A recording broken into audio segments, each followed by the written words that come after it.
Class 10-এর পর direct যদি কেউ ভাবে যে আমি একটা স্কিল বেসড কোর্স করব, তাহলে কিন্তু বেশি কিছু অপশানস নেই। এমন স্টুডেন্ট অনেকেই থাকে যাদের ওই ক্লাস 10-এর পর আবার 11-12 করবে, তারপরে আবার 4টে বছর ধরে কোনো কোর্স করবে। এতটা সময় অনেকেই দিতে চায় না বা দিতে পারে না। ফ্যামিলিতে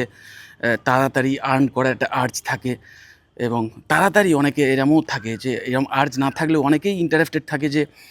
ক্লাস 10 অবধি যা পড়াশুনো করেছি এরপরেই আমি কোনো পার্টিকুলার কোনো একটা স্কিলকে ফোকাস করে, কোনো একটা ইন্ডাস্ট্রিকে ফোকাস করে সেই ইন্ডাস্ট্রিতে কাজ করার জন্যে যে স্কিলগুলো দরকার হয় সেই স্কিল নিয়ে পড়াশুনো করব। তো সেইখানে খুব ভালো অপশানস কিন্তু বেশি কিছু নেই, কিন্তু যে কটা আছে তার মধ্যে অন্যতম সেরা, এবং আমার মনে হয় সেরা পলিটেকনিকের ডিপ্লোমার যে ইঞ্জিনিয়ারিং কোর্সগুলো WBSCTর বিভিন্ন অ্যাফিলিয়েশনের মাধ্যমে বিভিন্ন কলেজ রান করে আমাদের ওয়েস্ট বেঙ্গলে। তোমরা নিশ্চয়ই জানো, diploma in mechanical engineering, diploma in ETC, diploma in civil engineering, diploma in electrical engineering, then diploma in CFT, diploma in architecture. প্রত্যেকটাই কিন্তু পার্টিকুলার কোনো ইন্ডাস্ট্রিকে ফিল্ড মানে বেস করে সেই ইন্ডাস্ট্রিতে কাজ করার জন্যে স্কিল, একদম হাতে কলমে স্কিল ডেভেলপ করার জন্যেই, মানে ফুল অফ স্কিলস, যেটা আজকের ভীষণ ডিম্যান্ড। মানে বিশেষ করে যারা খুব তাড়াতাড়ি চাইছে যে একটা প্রফেশনাল কেরিয়ার স্টার্ট করতে, আর্ন করতে সোজা কথা, এবং MNC থেকে শুরু করে বা বড় বড় ম্যানুফ্যাকচারিং ইউনিট, বড় বড় ইন্ডাস্ট্রিতে ঢুকে নিজে হাতে কলমে কাজ করে ইনকাম করতে চাইছে, তাদের জন্য অসাধারণ গেটওয়ে আমার মনে হয় ক্লাস 10-এর পর এই পলিটেকনিক কোর্সগুলো।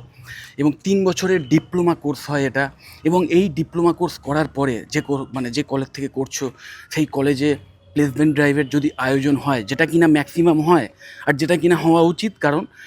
পলিটেকনিক কোর্সের মানেই হচ্ছে যে কোর্সটা করার পর ডিপ্লোমাটা হাতে পাওয়ার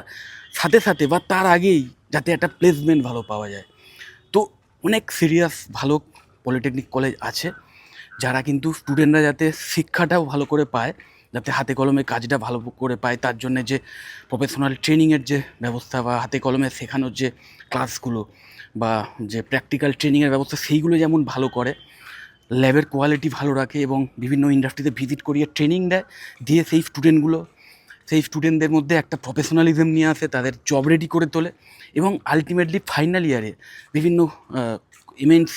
যাদের সঙ্গে অলরেডি সেই কলেজে টাই আপ করা আছে, তারা সেই কলেজে আসে বিভিন্ন প্লেসমেন্ট ড্রাইভ অ্যাটেন্ড করতে, এবং তাদের যে ভ্যাকেন্সিস আছে সেই ওয়াইজ স্টুডেন্টদের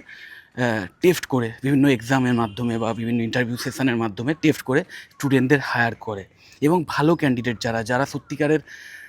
3টে বছর ভালো করে পড়াশুনো